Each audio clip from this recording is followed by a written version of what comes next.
ধন্যবাদ বন্ধুরা, আশা করব তোমরা সবাই ভালো আছো। আজকের তারিখ হলো 10/10/2025 আর ঘড়িতে এখন সময় বাজলো সকাল 10টা। আমি চলে এসেছি মাঝেরহাট স্টেশনে।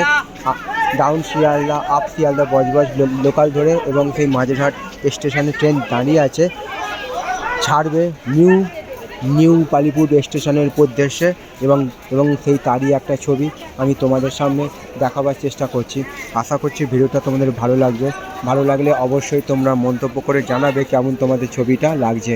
কত হাজার হাজার মানুষ এই মাঝেরহাট জংশন ব্যবহার করে, এবং তারই একটা ছবি আমি তোমাদের সামনে দেখাবার চেষ্টা করছি। আর ডাউন শিয়ালদা বজবজ লোকাল ছাড়ছে মাঝেরহাট স্টেশন থেকে, তারও সেই ছবিটা আমি তোমাদের সামনে তুলে ধরার চেষ্টা করলাম।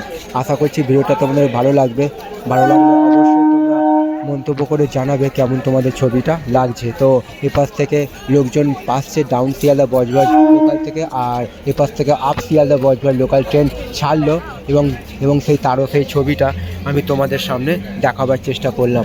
আশা করছি ভিডিওটা তোমাদের ভালো লাগলে অবশ্যই তোমরা মন্তব্য করে জানাবে কেমন তোমাদের ছবিটা লাগছে।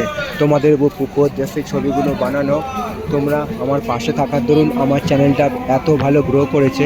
তো বন্ধুরা, আমি সেই মাঝেরহাট স্টেশনে বসে আপ শিয়ালদা বজবজ লোকাল ধরে চলে এসেছি, এবং তারই সেই ছবিটা আমি সকালবেলা তোমাদের সামনে আজকে 10/10/2025 তারিখে দেখাবার চেষ্টা করলাম।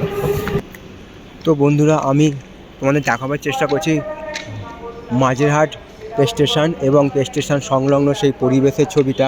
কত শয়ে হাজার হাজার মানুষ যাতায়াত করে মাঝেরহাট স্টেশন ধরে, এবং সেই ছবিটাই আমি তোমাদের সামনে দেখাবার চেষ্টা করলাম। আর ওপরে সেই যে ব্রিজের ছবিটা, এটা সেই মেট্রোর ছবি, যেখান দিয়ে মেট্রো যাতায়াত করে, এবং সেই তলা দিয়ে আমি যাচ্ছি, এবং সেই তলার সেই পরিবেশটা আমি তোমাদের সামনে দেখাবার চেষ্টা করছি। তো তোমরা দেখতে থাকো পুরো ছবিটা, তোমাদের উদ্দেশ্যে ছবিগুলো বানানো। আর আমি যাব সেই চক্করেল ধরার জন্য, এবং সেই চক্করেল ধরার আগে সেই মাঝেরহাট স্টেশন সংলগ্ন এবং সেই জয় হিন্দ ব্রিজ, এবং সেই জয় হিন্দ ব্রিজের সেই ছবিটাও আমি তোমাদের সামনে দেখাবার চেষ্টা করছি। তোমরা সেই দেখতেই পাচ্ছ। আর জয় হিন্দ ব্রিজের ঠিক পাশেই আছে মাঝেরহাট মেট্রো স্টেশন, এবং সেই ছবিটা আমি তোমাদের সামনে দেখাবার চেষ্টা করলাম। সবার জন্য আন্তরিক শুভেচ্ছা আর ভালোবাসা রইল।